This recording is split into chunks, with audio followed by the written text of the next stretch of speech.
A York County fitness instructor is indicted by a grand jury on more than 100 charges. Authorities accuse Alexis Wright of running a house of prostitution for years in Kennebunk. News 13's Adrienne Stein has seen the pages of documents just released in this case. She joins us live with details on this breaking news, Adrienne. That's right, Kim and Greg, the indictment list is long, it is detailed. This woman who you see behind me, Alexis Wright, the owner of the Pura Vida Zumba studio, is now officially facing dozens of charges, including prostitution, promotion of prostitution, and tax evasion. And as you can see, here's the list. I mean, this is more than 100 charges in all released today. Court documents show that Wright kept meticulous records of the sex acts she performed with men listed as her clients. Some of the men were allegedly videotaped without knowing they were being recorded. Police raided the dance studio earlier this year and allegedly found pages of notebooks that detailed sexual acts as well as boxes of videotapes. These are the first charges to be filed against the owner of the dance studio, now also indicted by the grand jury. The man who allegedly acted as a pimp for Wright, Mark Strong, who you see here. Now, Strong was previously charged with promotion of prostitution. He is now facing a total of 59 new charges, including conspiracy and violation of privacy. Well, of course, we will continue to follow this case. In the meantime, reporting live in the studio, Adrienne Stein, News 13. Kim, Greg, back to you. All right, a lot of charges indeed. Thanks, Adrienne.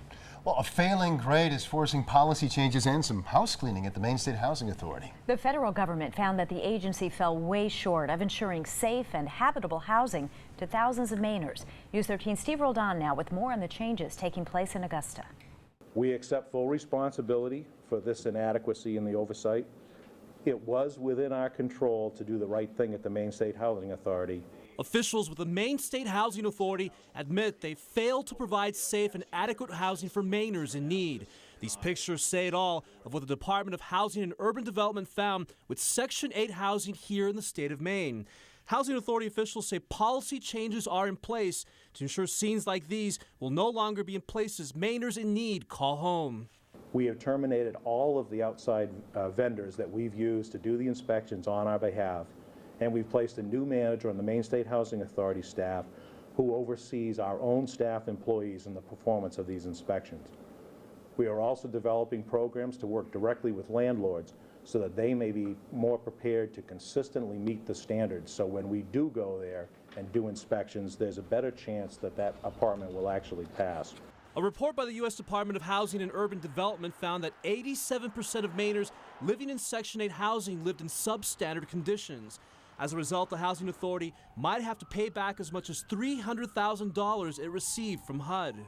Well, ultimately, the money has to come from Maine taxpayers.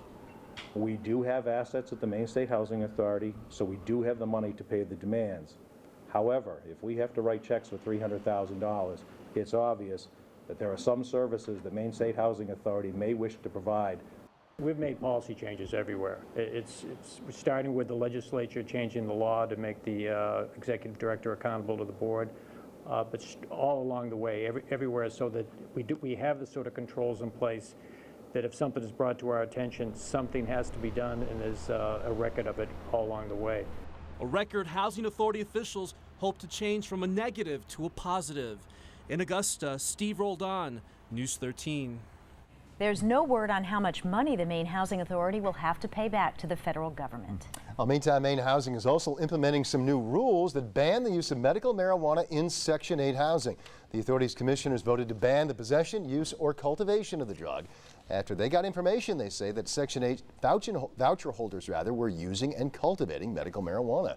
According to the authority, federal law prohibits illegal controlled substances like marijuana in federally subsidized housing.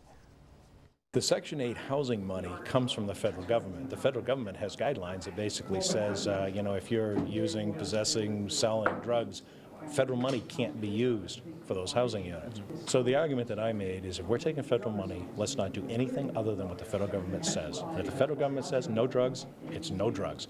And if we go there and we find out that there's drugs, then unfortunately we're going to have to tell the tenant that they have to get rid of them. Now, he went on to say that this ban does not affect a patient's right to use medical marijuana under Maine's law in other places. It only bans the drug in Section 8 housing because federal law does not recognize medical marijuana. Maine's medical marijuana law also specifically gives landlords the right to refuse to rent apartments to medical marijuana users if it could cause that landlord to lose federal funding. The first presidential debate of 2012 is less than 3 hours away now. While the candidates prepare, both parties are still hard at work on the campaign trail. Today, former President Bill Clinton spent the afternoon stumping for President Obama in New Hampshire. News 13's Brad Rogers was there with our Vote 2012 coverage.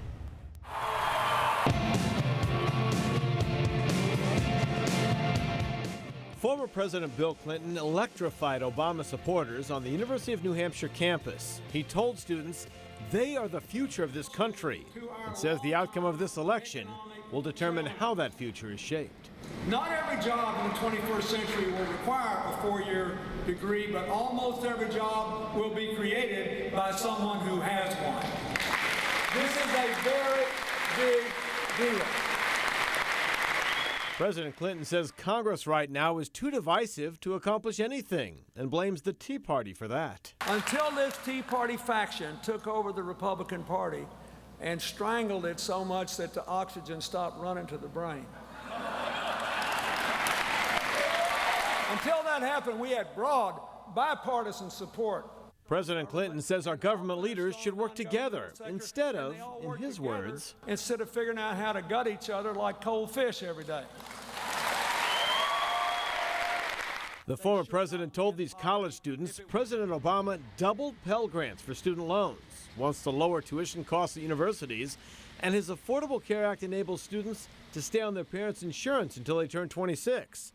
He says Mitt Romney wants to take all that away. And we're better if we go forward together. That's why you should be for Barack Obama. That's why you should register if you're not. That's why you should get your classmates to vote. And that's why he has to win on Election Day.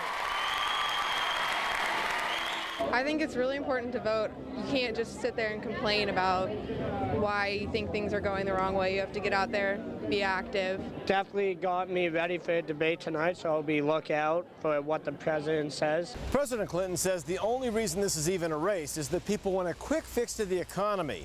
And if past presidential elections are any indication, this one will likely come down to which candidate you believe will make the next 4 years better than the last. At UNH in Durham, Brad Rogers, News 13. Covering President Clinton's speech in New Hampshire today. If you'd like to see the entire thing, you can go to the Raw News section of our website, WGME.com. And of course, you can watch tonight's debate here on CBS. Afterwards, we'll break it down on News 13 at 11.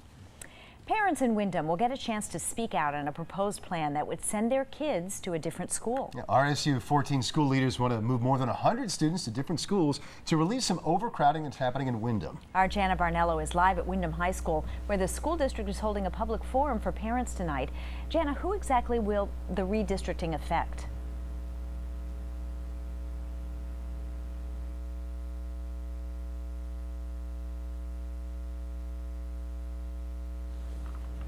All right, some audio issues there. We'll get to Jana's story in just a few moments. We want to bring you an update right now on a child sex case happening in Gorham. Michael Emerson is now charged with sex crimes involving 3 children, and today he made his initial court appearance on this latest charge. This was the scene as Emerson made his way into court. The latest charges against Emerson involve a young boy. Now, this is in addition to charges that he sexually abused 2 girls under age 12. Our cameras were there early last night as Emerson was arrested on these latest charges. Gorham police say that Emerson worked as a volunteer with children, but they will not comment on exactly what organization he was with. They're asking anybody who thinks their child may have had contact with Emerson to please call police. An Augusta man is arrested after police say they found dozens of child porn images on his computer. State police say 34-year-old Wade Hoover was using his computer to trade child pornography on the internet. Investigators believe at least one of the children is from Maine. Hoover also operates 2 martial arts schools in Lewiston, where, according to his website, he instructs kids as young as 3. Investigators say more charges will probably be coming in this case as well once they take a look at his computer. One of the men wanted in connection with a triple murder in Bangor is behind bars tonight. Police arrested 34-year-old Randy DeLuz yesterday in Massachusetts. DeLuz is one of 2 men wanted in the deaths of 3 people in Bangor who were found inside a burned vehicle in August. A second suspect, 31-year-old Nicholas Sexton, is still on the loose tonight. Now, your Weather Authority forecast with Charlie DePresti. All right, welcome back, everyone. It's a cloudy day, it's a drizzly day, it's a wet day. I really thought the rain showers would move out this morning, and they didn't. It stayed wet pretty much through the entire afternoon. Of course, the rest is history. Satellite radar composite, well, yes, we have clouds in place. We almost had full sunshine for a period over northern parts of Maine today, but even there, the clouds have rolled in, and now we're tracking a few showers. The drizzle doesn't show up well on the radar because it occurs in the extreme lowest levels of the atmosphere, but it is occurring out there. This is the scene from our Portland Skycam during the afternoon. It's an ugly one. Before we get into the forecast, though, I want to show you what's happening with our foliage. Hey, we're at high to peak across the state. This looks to be a great weekend to check out the foliage. However, we have some rain in the forecast this weekend. Friday will be your day. This is a nice photo coming in from Bretton Woods. There it is. Beautiful fall foliage colors there in peak coverage there up into Coos County and northern Carroll County. Actually, northern Oxford, Franklin, Somerset County. You are looking at peak foliage there as well, high over southern sections. Hey, the foliage was so nice the turkeys came out to check them out. Again, this one coming from Bretton Woods up there up near Crawford Notch in New Hampshire. Satellite radar composite. Let's talk about our weather. It's not a nice looking forecast. I'm tracking a warm front to our south. That warm front is situated right in here. That's going to play a role in our forecast because ahead of this warm front we have a wind coming in out of the east. An onshore wind is not a great wind direction for us. At the same time, there's a cold front to our west. This plays a role in our forecast because this has to get through here to get some sunshine to return, and this will eventually move through tomorrow evening. Therefore, some sun returns on Friday. Friday looks to be a nice day around here. All right, hour by hour in Storm Tracker. We have cloudy skies in place tonight. There will likely be some locally dense fog setting up as well. With a persistent onshore wind, we'll likely have areas of drizzle as well. No heavy rain is expected, though. That's the good news in the forecast. Drizzle through the morning tomorrow. Here we are, 7 o'clock in the morning. Notice Storm Tracker is just painting a cloudy sky out there. I wouldn't be shocked to see a few more areas of drizzle continuing through the morning and even early afternoon. Steadiest rainfall will be tomorrow evening. Late afternoon into the evening hours is seeing steady band of rain, 4 o'clock or so. Heaviest rainfall will be tomorrow night. There we go with periods of rain. The heaviest rain indicated by the yellows and the orange colors there. Temps generally running around 60 degrees. And these temps are really not going to rise or fall much over the next 24 hours due to this uniform air mass we have in place coming in with a wind coming in off the ocean. All right, I advertise a nice Friday. We may start with a few clouds early in the day, 7 o'clock, but rapid clearing should send temps to around 70 degrees. It's going to be a mild one, near 70 at the coastline, some lower to mid 70s inland. Let's enjoy Friday because I don't think it's going to continue in the weekend. Showers re-enter the forecast on Saturday. Latest forecast model guidance I'm looking at is actually indicating the steadiest rain late in the weekend may actually occur Sunday night. That's good news, but we'll have to continue to monitor the timing of this. Best portion of Sunday should be in the morning. Monday we clear it out, cooler air moves in, highs in the 50s, overnight lows slip into the 30s, and the higher elevations in the mountains could see a few wet snowflakes during that time frame as well. But Kim and Greg, hey, this forecast leaves a lot to be desired because it's an active weather pattern, and pretty much every other day we have some weather happening here with some rainfall. So Friday's the day, though. Hard to keep up.